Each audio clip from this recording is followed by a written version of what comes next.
Welcome to the Cycling for Sight online theater. I'm Dave White, founder and director of the Blind Stokers Club, and I'm pleased to welcome everyone to the 16th Cycling for Sight, our annual event with lots of camaraderie, awareness, fundraising, and yes, cycling. In fact, Lana and Barbara have been cycling already and working up a sweat while we've been trying to get this show underway. Anyway, you'll hear a lot more about the history of Cycling for Sight a little later in the program. The BSC, like all bike clubs and most group activities, was impacted by the arrival of COVID-19. Starting in March, the club shifted the ride protocol to online Zoom meetings as a way to stay connected. As the need for social distancing continued, Cycling for Sight, as we have enjoyed it for 15 years, was in jeopardy. That's when the CFS project team sprang into action to reimagine the Cycling for Sight as the stay-at-home version. Since we can't hold our 30-hour physical CFS retreat, we are excited to imagine 8 hours of original online activities, 4 hours each today and tomorrow. The CFS experience is Zoom-based and enhanced by chill events, an interactive meeting booster created by BSC's friend, director, and producer, Joe Castano of Preposterous Films. You will enjoy music, testimonials, and special guests, all with side stage accompaniment by the cycle relay riders. Among featured guests today and tomorrow are superstars in adaptive sports and recreation. For example, tandem cycling, paratriathlon, golf, kayaking, mountaineering, endurance tandem racing, track and field, and goalball. And the extreme sport of pedaling a bike behind a dragster. You'll meet some amazing people with some inspiring messages. Now at this point, it gives me great pleasure to introduce Kim Gibbons, CEO of the San Diego Center for the Blind. The center is both the leading local organization serving the blind and visually impaired community and the longtime perfect fit partner of the Blind Stokers Club. With Kim at the helm, the center has benefited many thousands of San Diegans, and our partnership together has enhanced the missions of both organizations. Kim, welcome to the CFS stage. Thank you, Dave. So nice to be a part of this event this morning. From all of us at the San Diego Center for the Blind, we thank those of you who are joining us by video. Some of you may be watching, some of you may be listening, but we're really proud to be a partner with the Blind Stokers Club. Over the last 10 years, we've had a wonderful relationship with the members of the Blind Stokers Club. And it's been a really fun event for us to participate in and be a part of. We've had a long history here at the San Diego Center for the Blind of working with adults who are losing vision to provide them with opportunities to reach their highest level of independence. We want people to be successful out in the community and not to stay at home and isolate.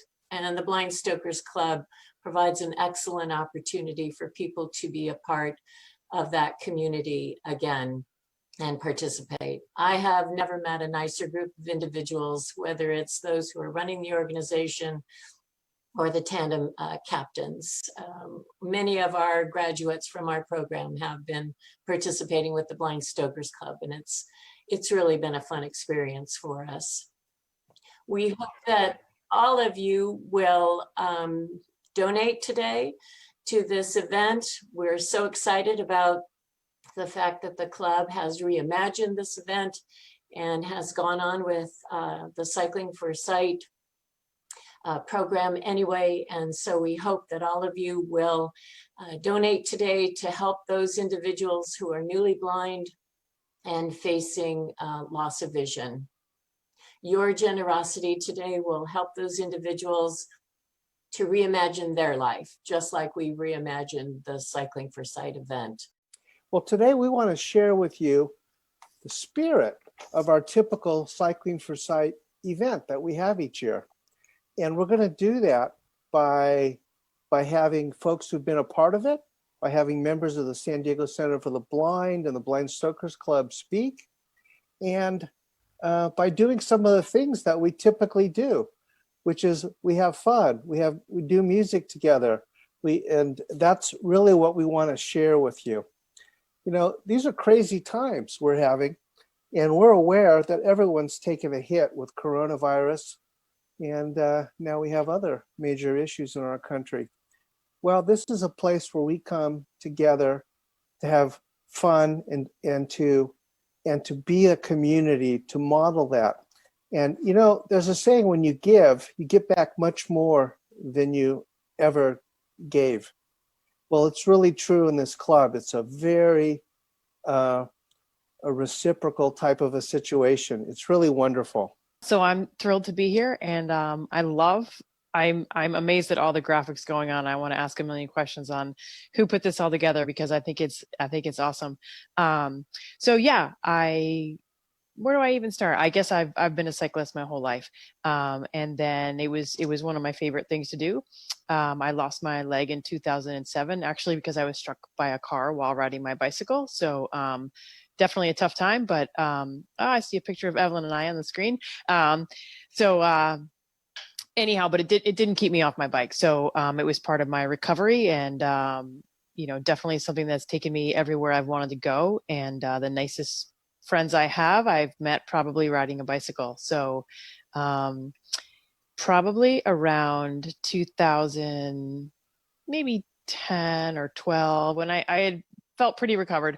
I was, you know, riding a bike on my own. I was doing triathlon again, but I had a friend who was also an amputee who piloted for visually impaired people. So that was Jim Pensier. And I think some of you know Jim, and certainly his brother, Pete. But so Jim was kind of the first person with one leg that I saw piloting in tandem. And I thought, well, that looks like it's kind of fun. I wonder if I can do that. And so Jim's like, of course you can. And so I connected with Tandem Tuesday, which is part of the Potomac Peddlers. And that's, I actually live right outside of DC in Alexandria, but that's a Tuesday night ride, and a super group of people and a lot of fun. And then we got big enough that we expanded into DC. So there's 2 little clubs right now. And then I think I met you all at a Challenge Athletes Foundation. You hosted a clinic, and Tom was the first person I rode with out there. And I had piloted before, but it was super nice to ride with Tom. And then I did the San Diego Triathlon. No, I did $1 Million Challenge, in 2016. And then when that ends with the San Diego Triathlon Challenge, and then I got to pilot with Carol. And then I came out with Evelyn a couple of years ago to do Cycle for Sight. So I've met some wonderful people. The Shalinskys were my host family, and the Shalinskys were actually one of the last people I got to hug before COVID struck our country. So I have super close ties to everybody. I see Dave Shalinsky right there. So that's Patty. And it was announced that it would be a Paralympic sport in 2016 in Rio. So that seemed like something I wanted to try. And I was nearing the end of my military career. So I retired from the Army in 2015. And so to qualify for the Paralympic Games in the sport of triathlon, there are a series of races that you must complete, and you must, you know, place in a certain category to, you know, earn points. But they're very specific races. You can't just go to your local, you know, triathlon in your neighborhood. So the first good news was it was a lot of international travel, which was a super fun opportunity. So places like Australia and Japan and South Africa and Scotland and London, and just a super opportunity. So that was really fun. And I will say that my Tuesday night tandem ride was, in theory, it was my easy ride of the week. And that was, you know, walking outside of your room in the Olympic Village and seeing your teammates just in the same outfit as you, and then seeing all the other countries and what they're dressed as. Then it kind of hits you pretty hard that, like, wow, this is a big thing. And I get to represent my country, and I wear a different uniform than I wore in the Army. So it was pretty amazing. And then a handful of us from the triathlon team stayed the second week after our event was over, and we're able to go and, you know, cheer for our teammates in other sports. Yes. Okay, let me tell you about it really quick. Every half an hour we have different riders. There's actually 2 you're only going to see one rider. That's our primary. We have a backup rider. So if Vicki gets off her bike, we're going to go to the backup rider. So let me talk to you about Vicki really quick. First of all, she's got a mask on. You go, Vicki. And Vicki's going to be training to be a captain. So I can't wait for this COVID thing to kind of wind down so I can train her. So I'm very excited about Vicki. So these guys, we have over 30 people who have volunteered. They will ride the entire time that Cycling for Sight is going. And yesterday, they were the rock stars. They were amazing. When there were glitches, they pulled through and they kept on going. So we're very proud. They really held the show. They really did. So Greg Lindbergh will be riding today, and you guys met him yesterday. He's from Florida. He's a musician. He has a podcast called Eyes Free Sports. He had Jaime and Dave on his podcast. So he's Florida guy. He's going to be here today. And then Dr. Jen Salvo. So let me talk to you about Dr. Jen. She is the optometrist. Thank you for putting that picture up. She is the optometrist for Center for the Blind. And Dr. Jen, it's not as if she just provides glasses, but she knows about all the visual aids they need when they're having certain problems. And she used to be, when she lived in Boston, she was a runner's guide for the blind. So I can't wait to meet Dr. Jen. Who have you got? I've got Pat O'Hay, and actually Pat's up on the screen now. So Pat lives in Iowa, and Dyersville, Iowa. And if you know Iowa, you'll know Field of Dreams. That's actually the town where it was filmed. Yeah. Lots of cornfields in Iowa.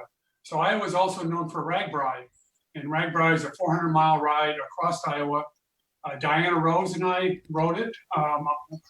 She's one of our BVI participants. So that was quite an experience. But in this picture here that we see, Steve is pushing Pat on the hand cycle. Yeah. So Pat was born with spina bifida, and he's riding a force-free hand cycle. And if you can imagine riding all the way across Iowa on a hand cycle, it was pretty amazing. He's paralyzed. Yeah. So yeah, Mark Woodard is another member of our club, and he's also going to be part of the relay. Mark is kind of infamous in our club. He actually joined me and ride all the way around the island of Taiwan. He and I rode with another bicycling club for a BVI, blind visually impaired tandem team, and they're kind of our sister group now. But Mark and I rode all the way around the island of Taiwan. I think it was on the order of 500 miles. So that was quite an experience. Another thing that Mark was involved in is that he was a backup rider for the team C2C. Hi, I'm Ashley, Hi, I'm Lana. and we are a cycling team in the Blind Stokers Club. Hi, I'm Audrey, and I'm a future blind stoker. In 1996, I was diagnosed with a very rare condition called retinitis pigmentosa. A few years later, I lost my driver's license, became legally blind, and found myself as a student at the San Diego Center for the Blind. It was there where I learned Braille, I learned mobility, and basically I just learned how to regain my independence. A few years after, I met up with a wonderful friend who introduced me to an amazing club, the Blind Stokers Club. There, I went on to join my team and my sighted captain, who took me on many adventures, and it has just been an incredible journey, an incredible ride. And for me, cycling has always been an important part of my life. And since I became Audrey's mom, so have the organizations that support and serve the blind and visually impaired community. The Blind Stokers Club brought both of these passions together for me. I found a sport that my daughter can fully access and enjoy, a fantastic partner in my friend Lana, and a community that I really care about. So many of our community members in the Blind Stokers Club depend on services and resources that organizations like the San Diego Center for the Blind provide us. And today we're asking for your support. Now more than ever, we need your help, and we truly appreciate anything you can give, to help us. Thank you. Thank you. Being blind doesn't mean living a life in darkness. San Diego Center for the Blind provides hope, freedom, and independence. Their programs and support gave me back my life. You can help others like me. Donate today. In 2004, I was thinking about doing something really big on a bike. I'm an avid cyclist. I said, hey, Andy, who worked down the hall for me, help me out. Go with me on this ride, recruit some people, let's have some fun. And Andy was crazy enough to be talked into a transcontinental ride originally. And then, well, that's long from California to the Atlantic. How about we do it like this, from Canada to Mexico? Yeah, but we only have 8 days off. Canada, San Francisco. All right, we can do that. So that's how the ride came to be. Andy was handing out flyers. I was handing out flyers. You know, Dave was getting the Pfizer machinery working behind us because we both worked there, and that's where the big dollars came from. And Andy handed a flyer to Dave White, and that changed the whole complexion of the ride. Dave, as you know, is really into tandems. Raising money for the visually impaired. How about putting the visually impaired on the back of a tandem? Duh. And really, that's how the ride came to be, how it became associated with the visually impaired community. I'll tell you what I remember. I remember Steve and Roseanne. I only saw the back of their jerseys. I've never seen anybody cycle so fast. Oh, insane. I saw them in the morning and I saw them at night, but other than that, I didn't have a prayer of seeing you guys during the day. It was just amazing to watch you cycle. Oh, thank you. Well, it was a wonderful experience, and I don't know. I mean, one of the things I remember from the experience is that when Roseanne and I would do these bike rides by ourselves and over long distances, it was great with all the people that we met along the way. But to be able to start from early in the morning till the end of our ride and be with such nice people throughout the day, it really made a big difference in making the miles go by quick and making it more enjoyable. And it was a wonderful experience to be able to share with everybody.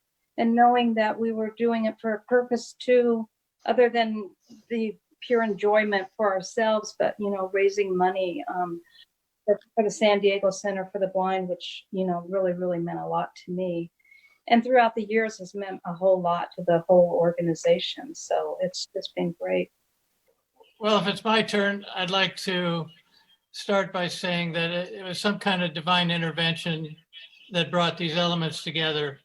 And you start with Andy handing the brochure out of the car onto our tandem with my wife and I were riding at an intersection. We happened to be at the same red light, or it never would have happened. 3 weeks before, took it home. I called the number and a guy named Jonathan answers the phone. I tell him my background in tandeming with people with disabilities. And I think I can add something to this event. I think I'd like to be involved. And it went from there. The other thing I did, I couldn't help myself because I have all these tandem friends from the Tandem Club. I have blind friends from work I had done with a city program.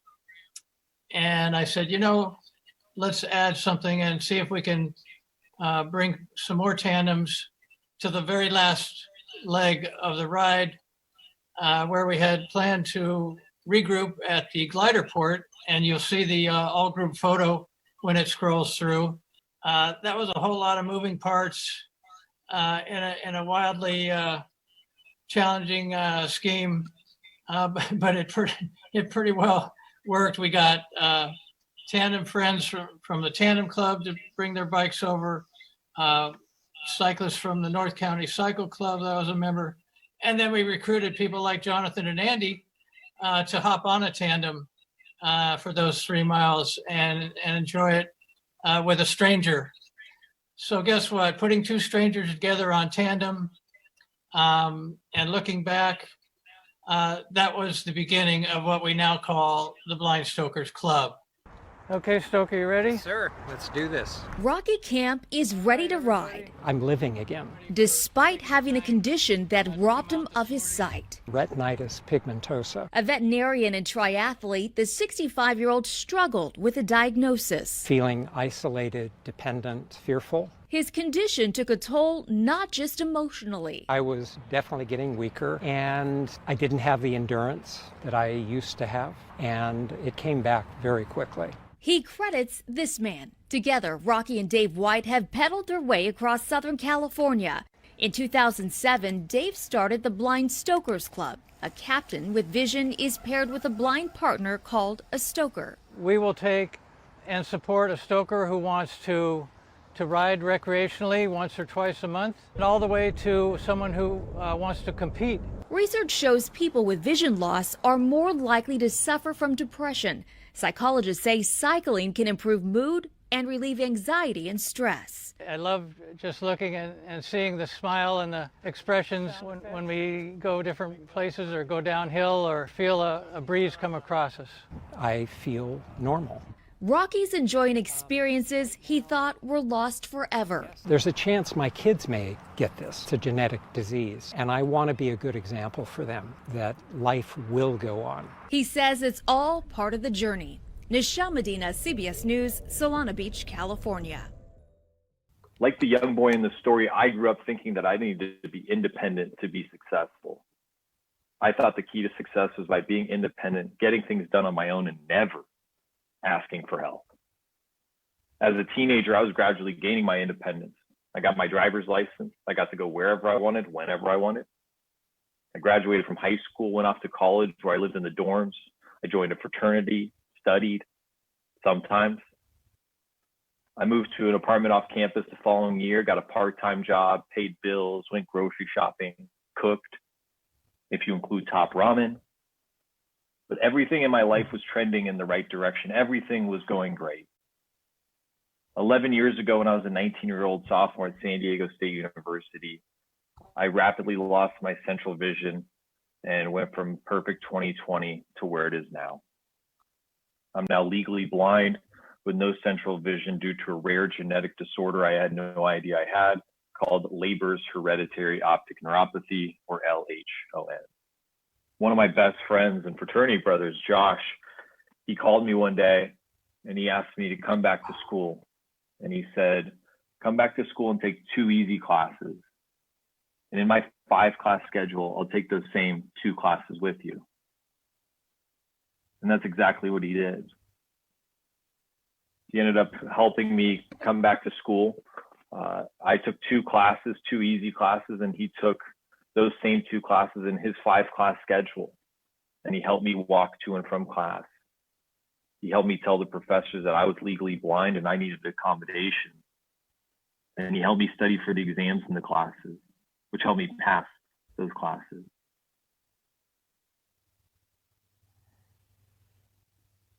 I remember one day walking around on campus with Josh and saying to him, hey man, I really appreciate your help. It means a lot, but I know I'm a burden. And I'll never forget his response. He said, Jeremy, you're not a burden. You're a blessing. And I thought, what the heck is he talking about? What could he be getting out of this? But that was the first time that I thought there might be something more out there than either being independent or dependent.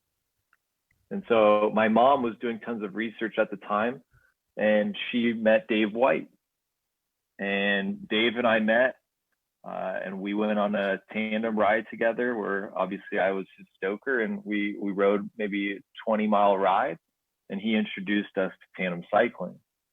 So I came back to Mark. I said, Mark, what if we do some type of fundraising bike ride? He said, great idea. Let's go San Diego to Seattle.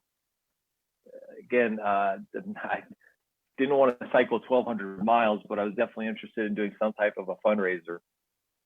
And so through working with Dave and hearing about Cycling for Sight, and at that time it was Santa Barbara to San Diego in 3 days, he helped us create the Cure Ride. An acronym stands for Cycling Under Reduced Eyesight, and we do Santa Barbara to San Diego in 4 days. and he helped us map it out. And he's helped us with the routing for our route slips every year since. I noticed in that moment when my dad and I were accepting the trophies for winning the world championship that my dad was getting just as much enjoyment out of the experience as I was. It made me think back to Josh. Maybe this is the blessing. Maybe the gift is something more powerful than independence. Maybe the gift is the power of interdependence. My dad and I can live separate lives from each other independently and be perfectly fine. But with his eyes and my golf swing, interdependently on the golf course, we make a formidable team. With interdependence, I want us all to be more comfortable in asking others for help more and offering to help those around us. Think about how it makes you feel when someone asks for your help. We feel special, wanted, needed. Why do we rob others of having that feeling? Why are we afraid to ask others for help more? Because we're afraid of being vulnerable or coming off as being too dependent. Independent thinkers think, I don't need anyone's help, I've got this. Whereas interdependent thinkers know that it's not a matter of need, but an opportunity to work alongside others, to work smarter and more efficiently towards a common goal. Since losing my sight, I'm able to see the power of interdependence more clearly now than ever before. I want us all to be able to see the power of interdependence in our lives, personally and professionally, to be more comfortable in asking others for help and offering to help those around us. She and I have been music buddies the entire time we've been knowing each other, and I met her when she was 13 at Cycling for Sight, and she is just a fabulous athlete. She's been one of our most tireless stokers, and she's also an indoor rock climber. And I am going to stop talking right now, and Danielle, I'm going to have you tell us about your instrument and about what you're going to play for us.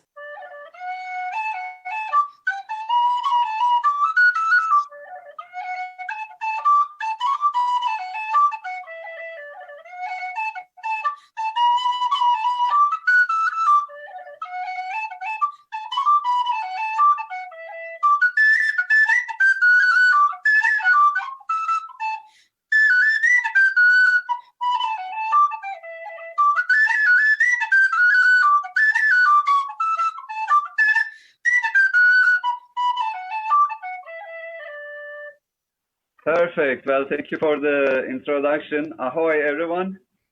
This is Ahmed, the blind captain. And well, this is great to be here, although it is virtual. I would like to do this in person, maybe next time.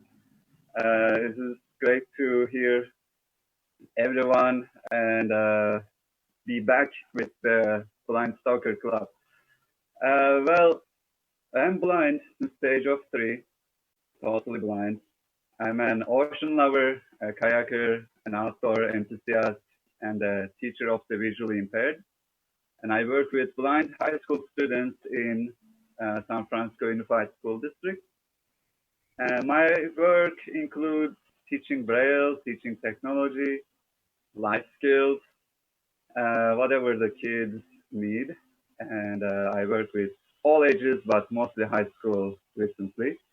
And on my free times, of course, I spend as much time as possible on the water. And I also do a lot of biking as well. When I started doing my water activities here, it was around the time of tech boom, right? So there were like people testing self-driving cars and, GPS and all that stuff. And I thought, wow, if people can have self-driving cars in this heavy traffic areas, it must be much easier to do this on the water because there is not much traffic compared to land, and you don't need to be on a lane all the time, so you can, go different directions. You are not limited to, 1 lane, 2 lane streets. So I thought it must be easier to do this on the water. So I started thinking about it, but it was just a thought. I didn't have the financial means to start a project like this. And then in 2017, I applied for Holman Prize, which is named after James Holman, who was a 19th century adventurer, explorer, a blind British Navy person. And every year they pick 3 blind people with some projects, and they found the project. So mine was one of the first, and the project was paddling solo from Asia to Europe, crossing the Bosphorus Strait, which is one of the busiest shipping channels in the world. And so the idea was developing some, GPS technologies, sonar technologies, and using those similar to self-driving cars, and planning a route on the Bosphorus and paddling from one side to another.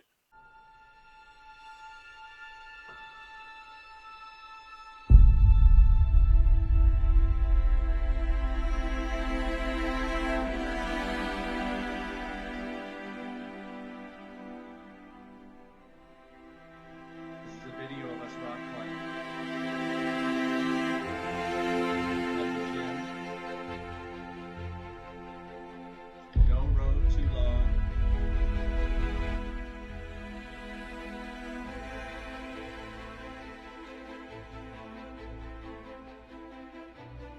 Vision through teamwork, imagination.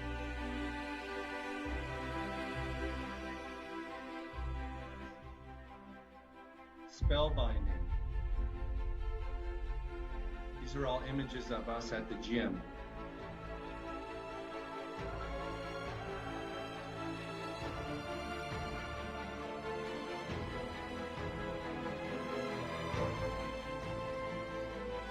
Someone rappelling down.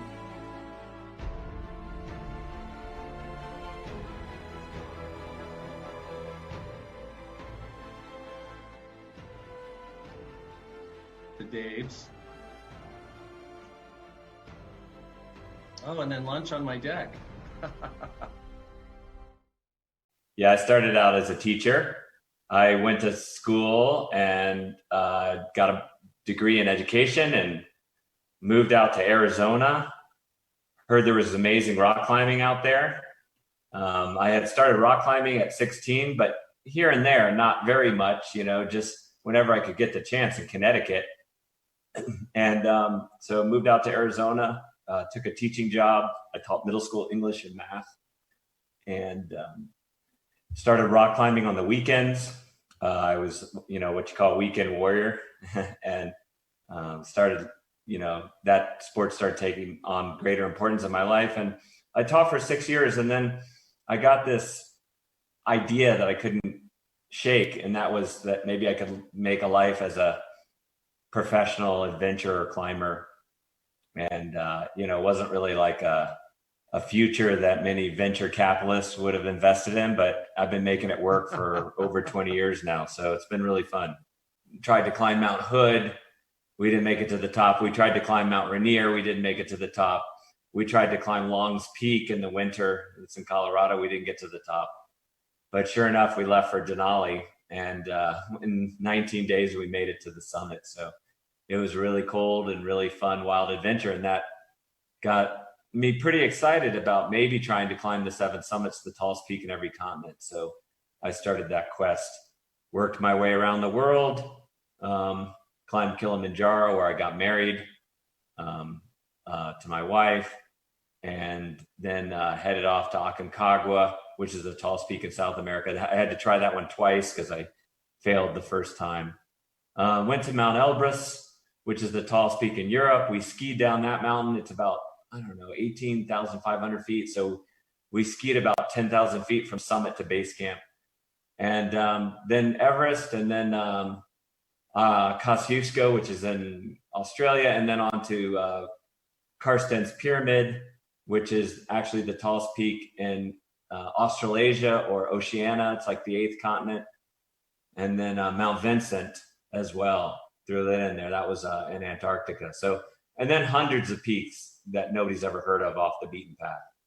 So yeah, just been climbing, and I got into kayaking about 10 years ago, and at 40 years old, I stood at the banks of the Colorado River listening to the rapids roaring below me and thinking, how the heck am I going to learn to kayak? But I've become a pretty good kayaker since then as well. Yeah, I work with a lot of guys and friends. Like, I wish I had a Blind Stokers Club in my backyard. But I'm mostly just relying on friends, trying to talk them into riding my tandem bike. I actually have 3 tandem bikes, a road bike for my buddies, a road bike, kind of a hybrid bike for my wife that's a little smaller in the front, and then I have a full suspension mountain bike. And then I ski. So I use a guide in a very specific way there. But with kayaking, yeah, it all had to be developed. So I thought at first my guide would be out in front, but as it turned out, they couldn't really look back very well. They're getting hammered in rapids, and it's very hard to turn your head back and look at me. So unlike skiing, I had my guide in the back, and then we found that we couldn't really hear each other, or like I'd get stuck in an eddy and my guide would shoot past me and be like 100 feet down the river, and then there'd be no communication.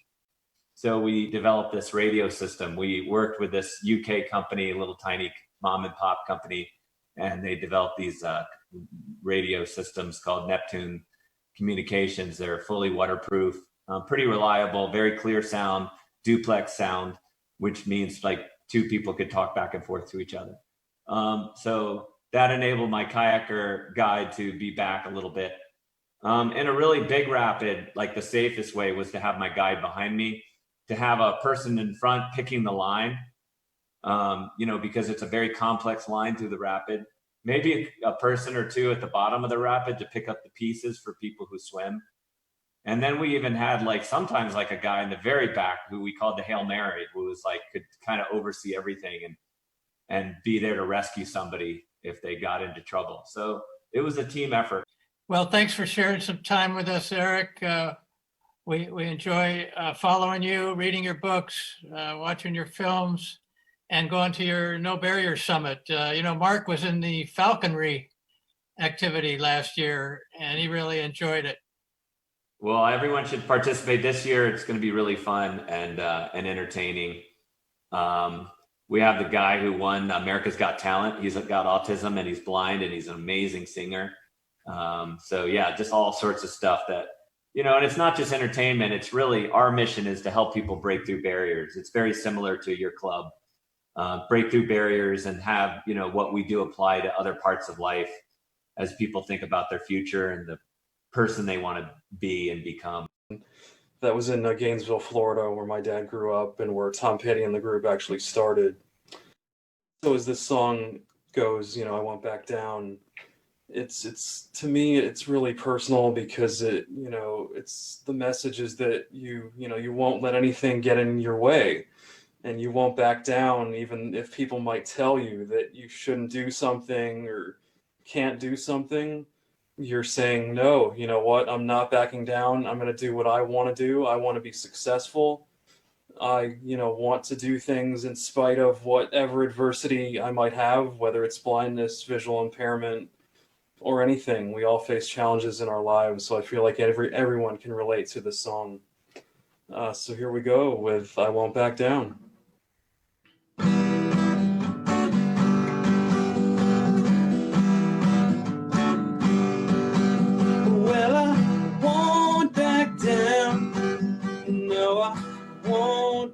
Down. You could stand me up at the gates of hell, but I won't back down. I'll stand my ground and won't be turned around. And I'll keep this world from dragging me down. Gonna stand my ground. Thank you, guys. This is Dan Berlin. Thanks for having us. This is a pretty cool event to put together in these crazy times. So really appreciate you inviting us to join. And we had the privilege of meeting so many from the Blind Stokers Club when we were in Oceanside, and really appreciate the generosity and help, providing opening homes. The guided tandem escort at Start of Ram was pretty incredible. So we really appreciate the connection here. We started this idea, it was Jack Chen and myself, about a year and a half before 2018 Ram. And we were looking at something, we were really focusing on the unemployment issue for folks that are vision impaired. And one of the biggest issues we face is that people like me who are vision impaired, 70% of us don't work. And we were looking for some way of highlighting that fact, basically destroying the notions or the bad perceptions of what somebody who's vision impaired is capable of doing. So the impetus behind this was to find something extremely hard and then pull together a team of highly successful professionally and cycling that could come together and compete in an event that could really highlight the whole situation. So we ended up pulling together Team C Team C2C is the team we pulled together and then formed a crew with some outstanding help to put together an entire team to be able to make it all the way across the country. You could give just a little hint of how this came together. Felix Wong is our crew chief, and has given so much time and energy and expertise into putting the team, getting the team across the country. And would love to share a little of your perspective. Sure. Thanks for the introduction, Dan, and thanks to the Blind Stokers Club for having us on. As Dan mentioned, Blind Stokers Club was a tremendous help to us in Oceanside. I mean, being the crew chief, I can't imagine having to put this together without their help. They're just so helpful, and special thanks to Dave, and it's great to see Pete here again. I had the pleasure of meeting him. But anyhow, this was a immense logistical challenge, as you can imagine, having not only 8 riders, but we needed a crew of 30 people and 5 crew vehicles. And meeting all these people and hearing their stories. And I was just fascinated and actually disturbed by the story that 70% of blind people are unemployed. And then listening to one of the riders, one of the Stokers, explain that she had gone through law school and then had to sit through an interview where the interviewer asked her questions to basically justify not hiring her. Now, at least, she could go to an interview and say, in response to the question of what kind of experience have you ever experienced this? Have you ever experienced that? And then just respond with a question. Have you ever ridden your bike across America?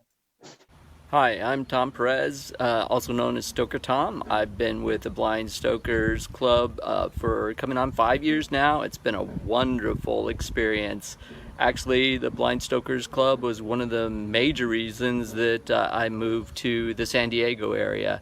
It's a wonderful group. I'm glad you're participating in the CFS, Cycling for Sight Reimagined this year.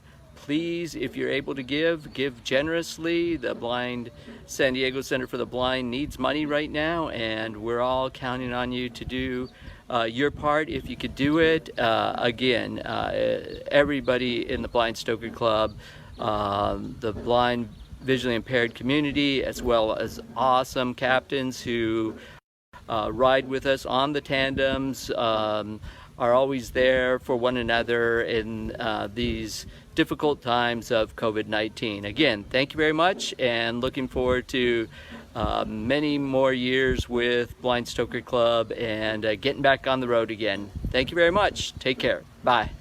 And I found out about track and field. I found out about the Paralympic Games. Found out about long jump specifically.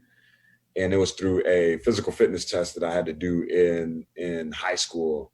So we had to do the standing long jump my mom, she kept me in public school, so I always participated and interacted alongside my sighted peers, my sighted classmates. And I was one of the best jumpers in the school. That prompted my teacher of the visually impaired, Brian Whitmer, to be like, oh man, like you can go to the Paralympics and you can travel the world and break records and win medals and do all of these awesome things. And in the beginning, I was thinking to myself, well, all right, cool. Let's try it out.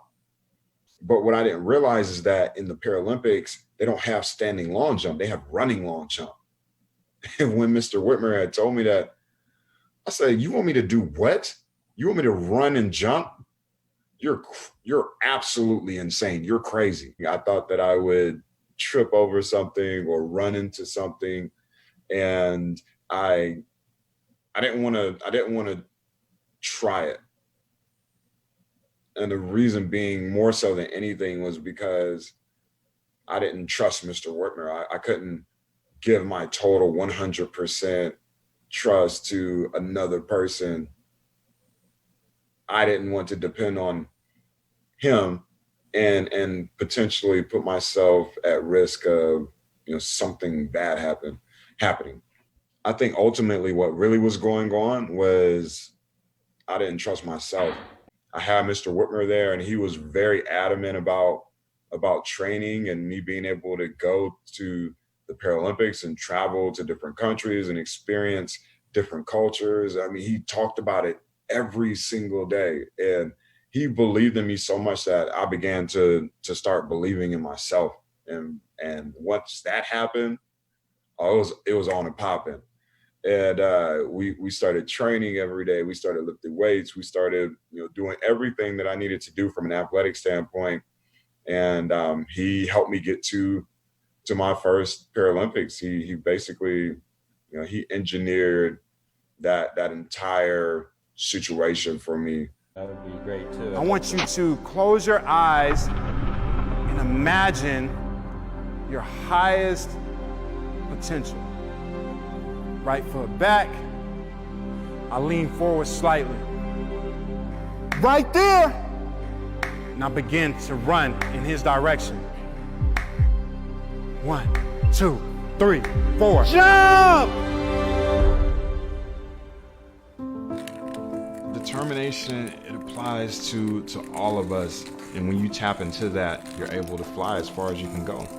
As an 8-year-old kid, I came home from school one day. I started noticing that something was different. I asked myself, what's happening? Everything was just okay earlier this afternoon. When I wake up, will I be blind?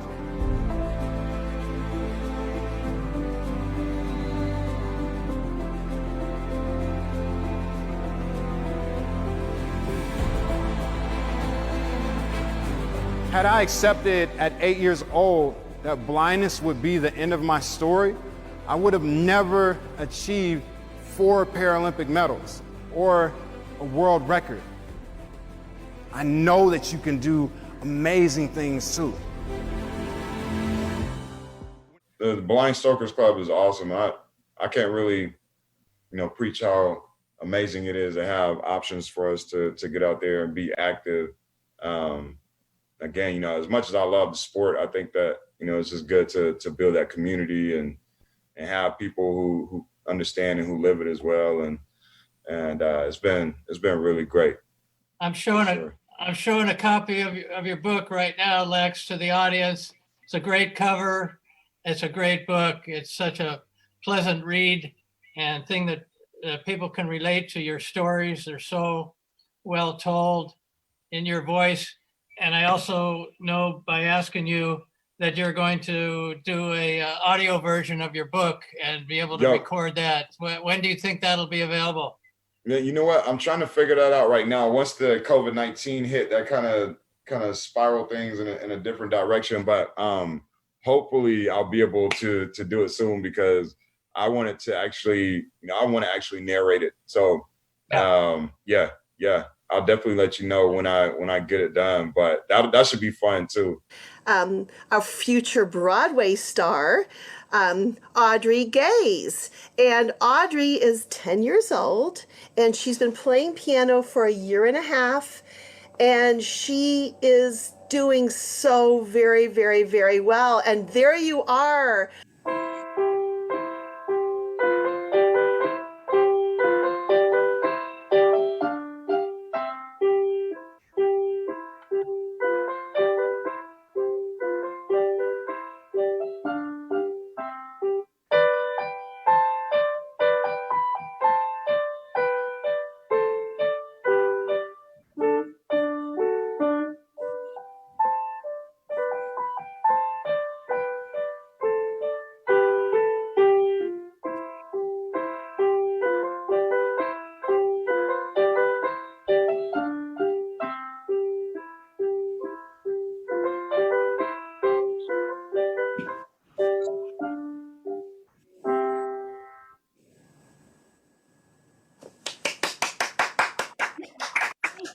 Oh, fantastic.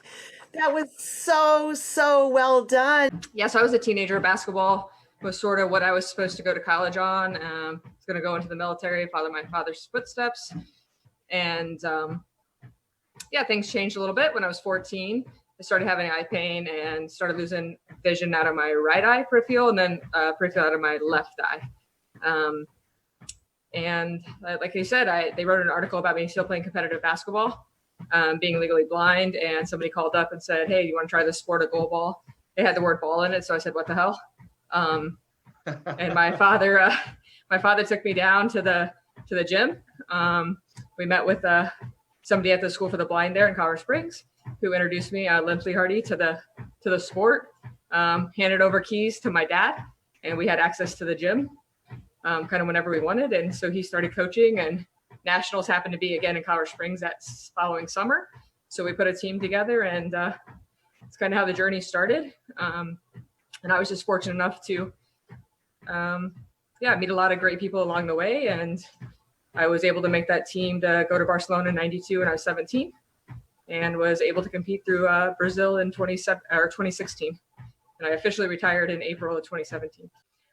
So I work a lot with, I coach a couple different teams here locally with youth and adults both getting into the sport, not just goal ball, but just sports in general.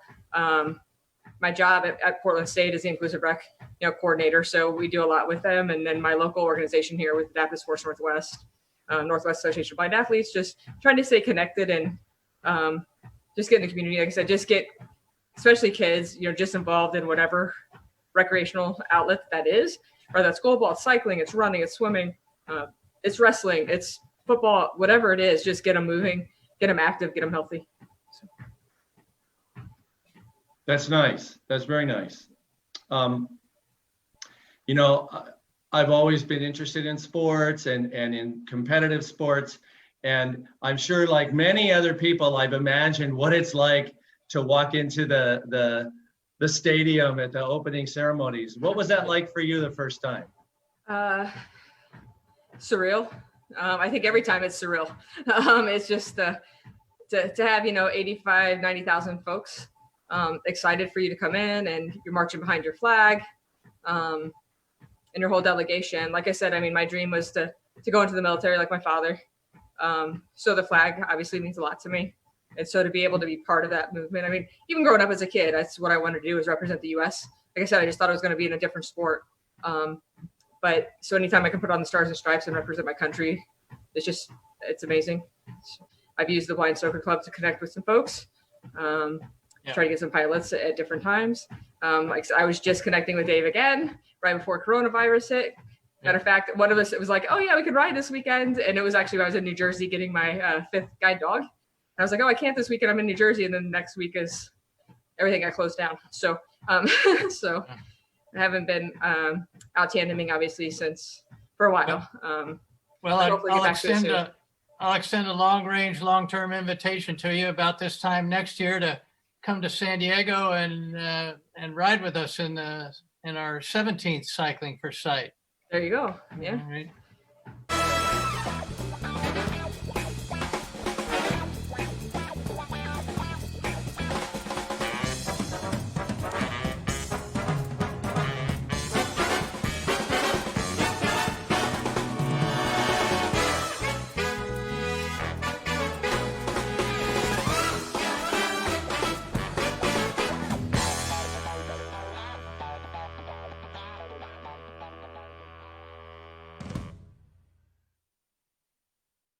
It started with the blurry recipe. Eventually, I couldn't even see the dial on the stove. My vision wasn't coming back. The San Diego Center for the Blind gave me back my life. Come in today to learn how our services can rebuild your independence.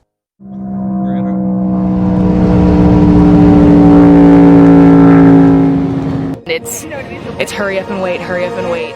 You know, it looks like somebody had something maybe blow up on track, and that's what's delayed us. And shoot myself in the leg, break a shoulder blade, marry the man of my dreams. Just a few things happen in a year.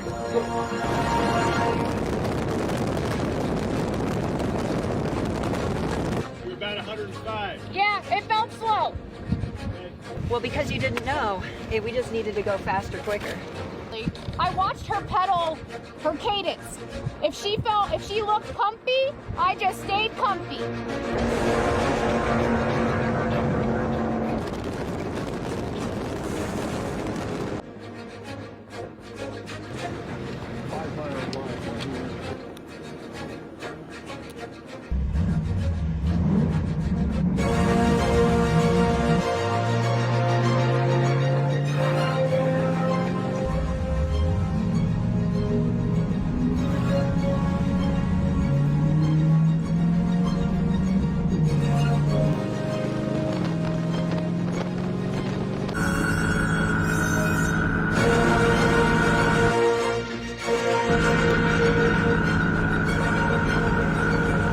Number is, but that looks like a record.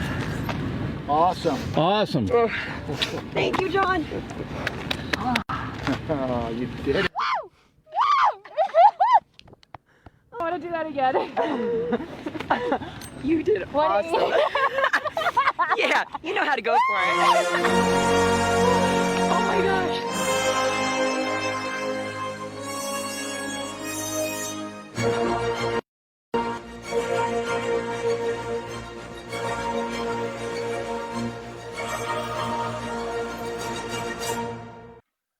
Wow, Denise, that looked like that was a lot of fun.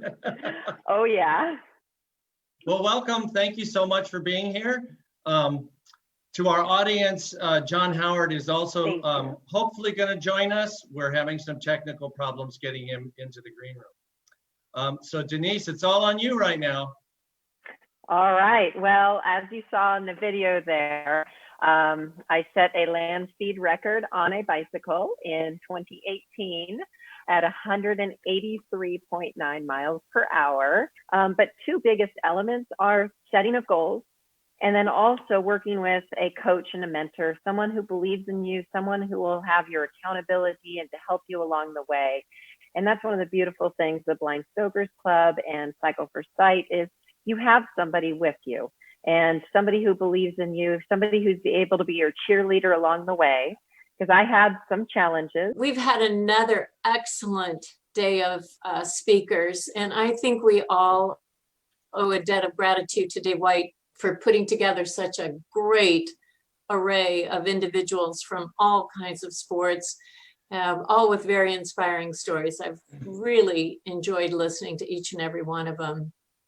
And I do want to tell everyone that we appreciate also the cast and the crew who put this together. This is the whole reimagined event. It's not our usual. And I think it's been a huge success. And I'm really pleased with how everything has turned out. The Center for the Blind is really very much appreciative. I want to thank our donors today for supporting the courage of those who face vision loss to keep going and moving forward despite all odds and obstacles. And we appreciate the donations that you made in whatever form that you could make them, whatever amount that you could do. I made a bold prediction that this would be one of the coolest things that the Blind Stokers Club has ever done. And we've done some pretty cool things. And I'll let the event stand for itself, but it rates top in my book. And we will be back on the road when the time is right, and we will be back to our Cycling for Sight model. But I'd like to just take a moment or two and give credits and shout outs to the key people that allowed this all to happen. And if there was a definition of teamwork, this is it. And David said it very well in that same theme. So in no particular order, Patrick Nellison, our Cycling for Sight webmaster. Stephen and Sue Stewart organized the whole cycle relay. Twin relays spinning the whole time. David Schlinsky, what can I say, fundraising par excellence. Tom Kiesis and Brian McGoldrick, you guys, for being amateurs, you did a great job. You did a wonderful job of spinning the story together, stitching it together, filling the gaps, asking good questions, and motivating our audience and entertaining us all. Barbara, the energy, the music, very special element, and especially the musical performers that are mostly Stokers. Tiff and Ben, well behind the scenes, but critical roles as queue managers in our 2 meeting rooms. Yeah, great job. Along with Doug Hoffman in the audience meeting room, Tiff and Ben in the green room. The Chill Events crew, just amazing. We didn't know what we were getting into. And Joe and his team of Danny, Kelsey, Lillian, and others, they met every challenge. Every time we asked for something, there was no reply, just I'm on it. And they brought true magic to our computer screens. Our special guests, we don't expect them to be listening right now, but I'm going to shout out to them. Patty Collins, the inaugural 2005 Cycling for Sight team with co-founder Jonathan Hebert. Jeremy Champ Poinsino, Ahmet Usnel, the blind captain. Eric Weinmayer, the Ram Team C2C with Pete Penseres, Lex Gillette, Jen Armbruster, and Denise Korinik and John Howard of Project Speed. Our cycle relay riders gave us continuous energy and reminded everyone of what we really are, a bike club. Our musicians, video contributors that made up those personal testimonials about what being in the club means to them. And of course, our primary event partners, Kim Gibbons at the center and Joe at Chill. A special thanks to all who donated. And that's it, folks.